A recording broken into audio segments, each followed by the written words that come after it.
তো রাধে রাধে, শুভ জন্মদিন আদির। তো দেখো, আদির জন্মদিনে আমরা দিনটা কিছুটা এইভাবে সেলিব্রেট করলাম, নিজেরাই, কাউকে সেভাবে আর বলা হয়ে ওঠেনি। এখানে দেখো চান পর্ব চলছে, মানে সবাইকে এক এক করে ওই ঘাট থেকে আমি মাকে দিচ্ছিলাম আর সবাই চান করছিল। আর এখানে দেখো সবাই কিন্তু চান করার জন্য বসেও আছে। তো গবুকে এইভাবে চান করানো হয়েছে, আবার গপুকে নর্মালভাবেও চান করানো হয়েছে। আমাদের গপু চান করতে অনেক ভালোবাসে। তো দেখছই, পুরো যে এই জায়গাটা দেখছো এরকম হয়ে আছে, পুরোটা দেখবে পরিষ্কার হয়ে যাবে। তারপর চান করানো হচ্ছিল বার্থডে বয়কে। বার্থডে বয়ের চান করানোটা তো একটু স্লো মোশনে দেখতেই হবে, তার জন্যই বার্থডে বয়ের চান করানোটা একটু স্লো মোশনেই তোমাদের দেখালাম। তোমাদের কেমন লাগছে অবশ্যই জানাবে। আর তোমরা ডেলি ভ্লগ আমার থেকে চাও, আমি চেষ্টা করব দেওয়ার, জানি না কতটা কি দিতে পারবো। ওদের খাটটা একটু চেঞ্জ হয়ে গেছে, সেটা তোমরা দেখতেই পাবে। আর এখানে দেখো ব্রুনো ভাই, তোমাদের সকলের প্রিয় ব্রুনো কিন্তু বসে আছে। ব্রুনো বুঝতে পারছে না কি হচ্ছে, বুঝতে না পারার জন্যই ও কিন্তু বসে আছে। আর আদিকে যেহেতু টক দই দিয়ে, পঞ্চামৃত দিয়ে, দুধ দিয়ে চান করানো হচ্ছে, ওর আগ্রহটা একটু বেশি, কারণ টক দই যে ওর খুব ফেভারিট।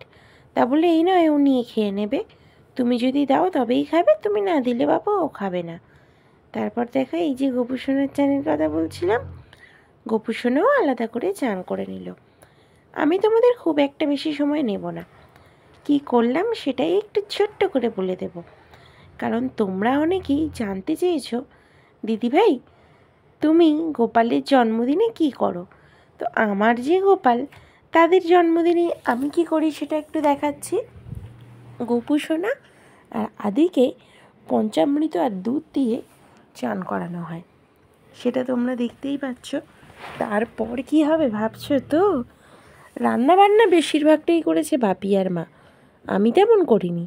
কিন্তু সকালেই লুচি আর আলু ফুলকপি না, আলু কুমড়োর তরকারি খুব ভালো করেছিলাম। কুমড়োটা খেতে যদিও ভালো হয়নি, তবে করেছিলাম তো। আর লুচিগুলো দেখো, একদম ফুলকো ফুলকো, ফোলা ফোলা লুচি। সবাই খুব আনন্দ করে খেয়েছে। পারি মোটামুটি করতে, তা বলে অতটাও ভালো পারি না।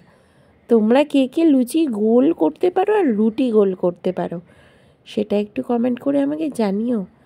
আর আমি রান্নাটা শেখার চেষ্টা করছি, কিছুটাতে অবশ্যই পারি, কিন্তু সেই রান্না কেমন কি হয় আমি নিজেই বুঝতে পারি না। তার জন্যই তোমাদের সাথে একটু শেয়ার করলাম। এরপর দেখো এই যে আদির এই ড্রেসটা দেখছো, মানে এই যে জামা প্যান্ট, সেটা কিন্তু দমদম থেকে ওর যশোদা মা পাঠিয়েছে, ওর আর এক মা। তারপর দেখো এক ভক্ত আদিকে কিন্তু গিফট পাঠিয়ে দিয়েছে। তো খুবই সুন্দর, দিদিভাই দেখো গিফট পাঠিয়েছে আদিকে, কতটা সুন্দর কতটা মিষ্টি। এই গিফটটা আমাদের পার্সোনালি খুবই পছন্দ হয়েছে, খুবই ভালো লেগেছে। রাইস কুকার, তো দেখো এই রাইস কুকার একদিন নেব করে ভাবছিলাম, নেওয়া আর হয়ে উঠছিল না। এবার কিন্তু আদি মনের কথা ঠিক বুঝতে পেরে ও বাপু ওর জিনিস নিয়ে নিয়েছে। তো দেখো এবারে কিন্তু সবার সাজ কমপ্লিট অলমোস্ট, এখনও সাজ অনেক বাকি, কারেন্ট দুল পড়া বাকি সব কিছু, কিন্তু সাজ অলমোস্ট কমপ্লিট।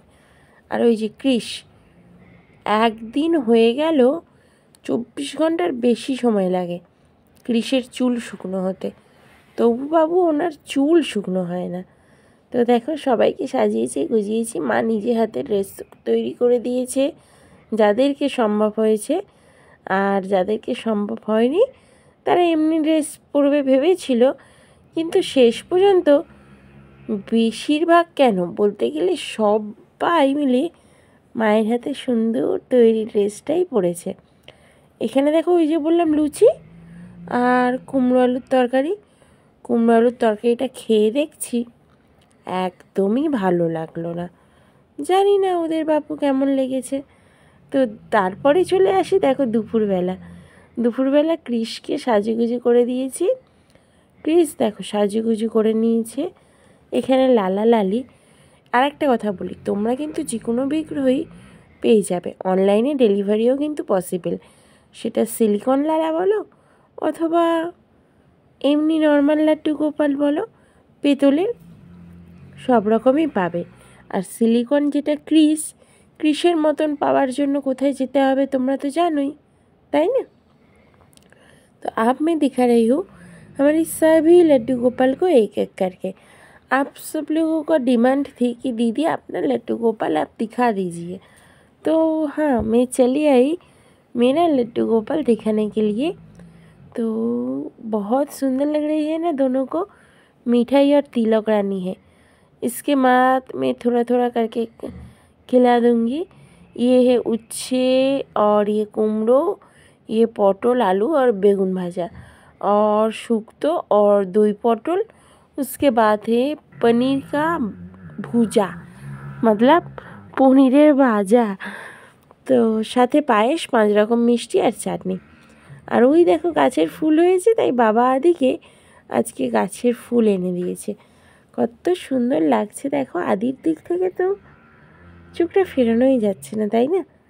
তোমরা কি বলো? আমি তো এতক্ষণ কথা বলেই যাচ্ছি, তোমাদের কেমন লেগেছে সেটা একটু বলো দেখি। কার কেমন লেগেছে, কতটা ভালো লেগেছে, কতটা খারাপ লেগেছে। একদিন অবশ্যই ইচ্ছা আছে আদির জন্মদিন অনেক বড় করে পালন করব। সেদিন কিন্তু তোমাদের সকলকে অবশ্যই আসতে হবে। আর এখন বলা সম্ভব হলো না, যত সামান্য যতটুকু দিয়েছি। চলো এবার সবাইকে একটু একটু করে খাইয়ে দিই। তো এবার দেখো, ভাবছো আদির ব্লগ দেখাতে দেখাতে দোকানে কি করে পৌঁছে গেলাম। হ্যাঁ বন্ধুরা, দোকানে পৌঁছে গেছিলাম, কারণ তোমরা সুন্দর সুন্দর লাড্ডু গোপালকে ঘরে নিয়ে গেলে তার জন্যই। তারপর এই যে দেখছো আদির মতন নিতে এসেছেন, আর উনি একটা পেতলের গোপালও নিয়ে গেলেন, খুবই সুন্দর, খুবই মিষ্টি। আর এই যে দেখছো ক্রিসের মতন ওনার নেওয়ার খুবই ইচ্ছা, তার জন্যই উনি সিলিকনের লালা নিচ্ছেন। এমনি সিলিকনের লালা চাইলে তোমরা সেটা পারচেস করতে পারো। আর এটা হলো আমার ছোট্ট দোকান, অনলাইনে ডেলিভারি কিন্তু পসিবল। এরপর দেখো রাত্রিবেলা কেক কাটিং পর্ব চলছিল, তো সেই কেক কাটিং পর্বের ভিডিওটা আমি অন্য একদিন একটু তো ছাড়বই, তবে আজকে অল্প করে দেখিয়ে দিলাম। সবাইকে তো কেক খাইয়ে দিলাম আনন্দ সহকারে। আর এই যে কেক কাটিংয়ের একটুখানি ভিডিও তোমাদের সাথে শেয়ার করলাম। এই যে দেখছো ব্রুনো মা তো খুব আনন্দিত, কত রকমের খাবার পাওয়া যায় জন্মদিন হলে, কত মজা। ও বাবা, তো আদি কাটছে happy birthday to your birthday cake. এতটুকুই জন্মদিনের নর্মালি করলাম, সামান্য যতটুকু সম্ভব হয়েছে। আশা করি ওনারা গ্রহণ করেছেন। আর তোমাদের কেমন লাগলো জানাতে কিন্তু একদমই ভুলো না।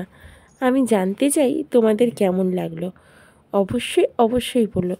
তো লাস্টে অন্তত সবাই সকলে মিলে একসাথে বলো রাধে রাধে, রাধে রাধে কৃষ্ণা।